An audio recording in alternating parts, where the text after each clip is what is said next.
आज हम पढ़ेंगे इंटीजर के अगले प्रॉपर्टीज के बारे में। अगला प्रॉपर्टी है एसोसिएटिव प्रॉपर्टी। ये एसोसिएटिव प्रॉपर्टी क्या होता है इसके बारे में हम आज समझेंगे। If the sum, subtract, multiply और divide of any three integers इसमें एटलीस्ट होने चाहिए, अधिक से अधिक भी ले सकते हो, लेकिन कम से कम 3 इंटीजर्स इसमें चाहिए। Integers such as a, b, c is equals to a plus b plus c, where a, b, c are integers, then it is verified or satisfied। यहाँ पे ये जो a, b, c है, ये इसके जगह पे आप कोई भी दुनिया का इंटीजर्स पुट कर सकते हो। इसमें कंडीशंस क्या है कि पहले 2 इंटीजर का ऐड करो, फिर बाद वाले 2 इंटीजर का ऐड करो, और इन दोनों कंडीशन में अगर ऐड इक्वल आया तो क्या होगा, यह सेटिस्फाइड हो जाएगा। ये एडिशन का एक्सप्रेशन है। इसी तरीक़ा से आप सब्ट्रैक्शन, मल्टीप्लिकेशन और डिवीजन का भी ऐड कर सकते हो। यहाँ सिर्फ साइन चेंज होंगे, यहाँ सब्ट्रैक्ट हो जाएगा, अगर मल्टीप्लाई है तो इन सारे जगहों पे मल्टीप्लाई हो जाएगा। इस तरीक़ा से हम चारों को बारी बारी से हम देखेंगे। तो फर्स्ट में एडिशन के लिए हम एक्सप्रेशन देखते हैं।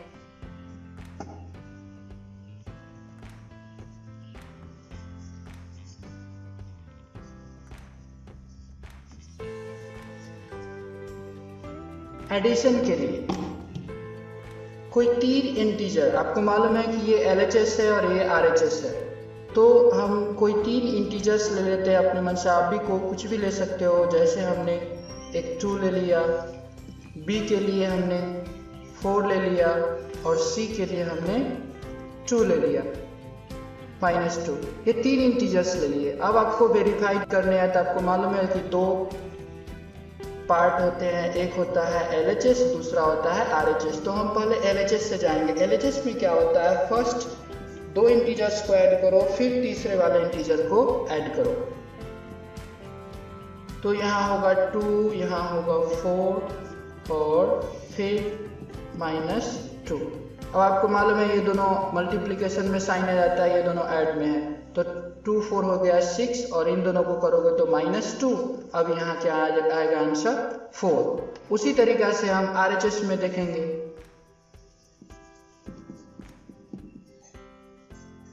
RHS में क्या है कि बाद वाले 2 को पहले ऐड करो। यहाँ 2 होगा, ये 4 होगा, और यहाँ क्या हो जाएगा -2। अब इसको देखोगे तो क्या होगा, इन दोनों को ऐड करो। हेलो स्टूडेंट्स, इसको आप इस तरीका से भी लिख सकते हो,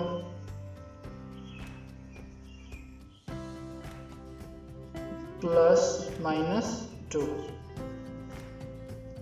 फिर इन दोनों को करोगे तो ये होगा प्लस और ये हो जाएगा -2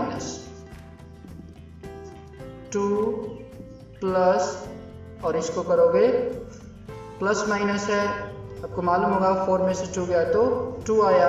अब इसका रिजल्ट आया 4। तो देख रहे हैं कि LHS और RHS दोनों क्या है, इक्वल्स है।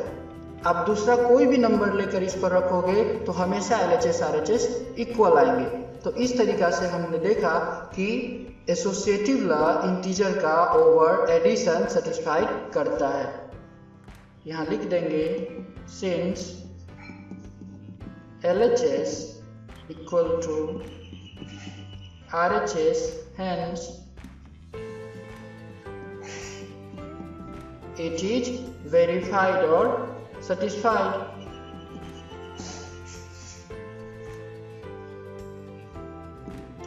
तो associative law over addition satisfied करता है। अब दूसरा हम देखते हैं।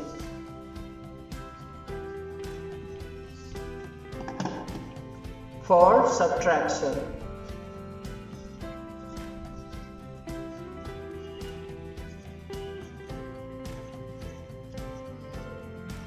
सब्ट्रैक्शन के लिए भी एक्सप्रेशन वही ले लेते हैं हम। A = 2, B = 4, C = -2, और एक्सप्रेशन में हम लेंगे LHS। LHS में क्या लेंगे, A - B - C, सिर्फ साइन चेंज होंगे। पैटर्न वही रहेगा। अब पुट करो यहाँ पे, तो A के लिए पुट करना है 2, B के लिए पुट करना है 4 और C के लिए पुट करना है -2। अब इसको कैलकुलेशन करोगे तो मालूम है कि ये प्लस है, ये माइनस है, तो प्लस माइनस रहे तो बड़ा में से छोटा को माइनस करेंगे, 2 आया और बड़ा का साइन माइनस है तो माइनस। यहाँ पे ये देख रहे हो ये मल्टीप्लाई है, ब्रैकेट का मतलब समझाए थे मल्टीप्लाई, तो माइनस माइनस मल्टीप्लाई में हो तो क्या हो जाएगा प्लस, तो आंसर क्या आया 0। अब इसका RHS देखेंगे, RHS में क्या है A minus B minus C। अब इन दोनों का पहले कैलकुलेट करो, 2 माइनस 4 माइनस 2,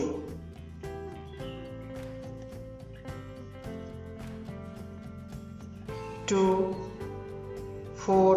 अब यहाँ देखो ये ब्रैकेट का मतलब होता है मल्टीप्लाई है, इसलिए भी है क्योंकि यहाँ पहले से इसका है -2, इसका अपना साइन है, इसीलिए हमको ये ब्रैकेट देना पड़ा है। अगर ऐसा रहे तो आपको भी देना होगा। अब ये माइनस माइनस क्या हो जाएंगे प्लस हो जाएंगे, 2 माइनस इन दोनों को करोगे तो 6 हो गया। अब आपका रिजल्ट क्या आया 4। तो आपने देखा कि इस कंडीशन में दोनों ओर इक्वल टू नहीं है। अब कोई भी नंबर ले लो तो इक्वल टू नहीं आएगा। हो सकता है किसी 1-2 कंडीशन में आ भी जाए, लेकिन सेटिस्फाइड कब होते हैं जब सारे कंडीशन को वेरीफाइड करे, तो हर एक स्थिति में वो इक्वल हो। तो क्या हुआ कि इस स्थिति में इक्वल नहीं हुआ, not equal to RHS, hence it is not verified. अब दूसरा भी एग्जाम्पल लेकर इस तरीका से करके देख सकते हो जैसे हमने किया है। अब लेंगे तीसरा, for multiplication.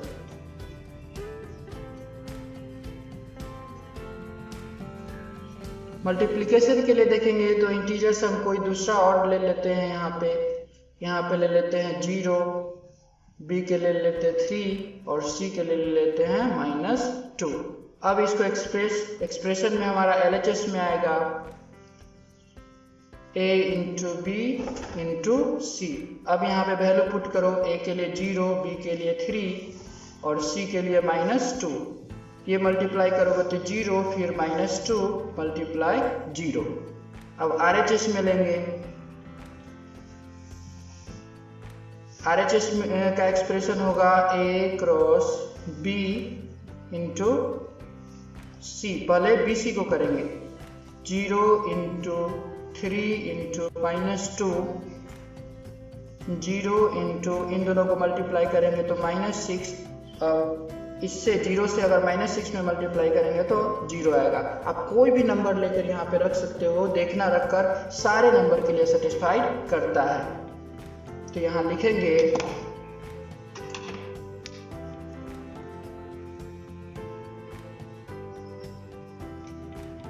LHS equal to RHS, hence it is verified। तो आप समझ गए मल्टीप्लिकेशन के लिए। अब लास्ट है डिवीजन के लिए।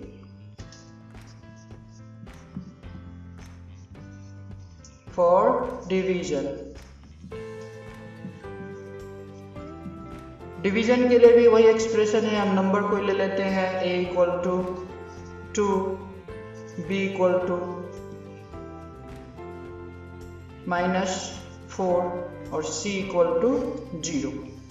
0 के जगह पे हम क्या करते हैं -3 ले लेते हैं। आप 0 भी ले सकते हो, कोई दिक्कत नहीं है। अब एक्सप्रेशन है हमारा LHS का A divide B divide C, 2 divide -4 divide -3। इसको करोगे तो क्या आएगा -2/4 4 और फिर अगर इसको डिवाइड करते हो -3 तो इसका आंसर होगा -2/4। और ये डिवाइड कैसे करना आपको मालूम है, पलट जाते हैं 1/3 होगा। अब इसका आंसर हो जाएगा माइनस, इसको हम काट देंगे तो इसका रिजल्ट आएगा -1/6। अब RHS में आते हैं, A divide B divide C, A divide, अब यहाँ पे नंबर पुट कर दो, 2 डिवाइड -4 डिवाइड -3। आपको मालूम है जब डिवाइड में 2 इक्वल साइन है तो वो प्लस में हो जाएगा, -4 बाई इसको -3 करेंगे, ये दोनों कट जाएंगे, 2 डिवाइड हो जाएगा 4/3। अब इसको करोगे तो 2/1 इंटू 3/4, क्योंकि ये पलट जाते हैं, जब मल्टीप्लाई साइन आता है तो ये दोनों एक दूसरे को पलट देते हैं। आंसर आया 3/2। आपने देखा कि LHS और RHS इसमें इक्वल टू नहीं है।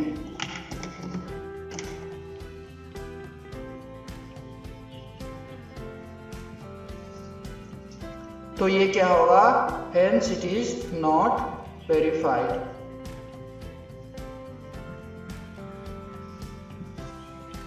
तो आपको बस इतना याद रखना है कि इंटीजर्स में एसोसिएटिव लॉ एडिशन और मल्टीप्लिकेशन के लिए वेरीफाइड होता है, इन दोनों में वेरीफाइड है, और सब्ट्रैक्शन और डिवीजन के लिए यह लॉ वेरीफाइड नहीं है। इतना मेन यही ध्यान रखना है कि एसोसिएटिव लॉ इंटीजर पे एडिशन और मल्टीप्लिकेशन के लिए वेरीफाइड है, सब्ट्रैक्शन और डिवीजन के लिए वेरीफाइड नहीं। अगर आपसे कॉज पूछे तो ये कॉज देना है, नहीं तो बस इतना याद रखना है कि ये दोनों वेरीफाइड होता है, ये दोनों वेरीफाइड नहीं होता है। आज के लिए इतना ही।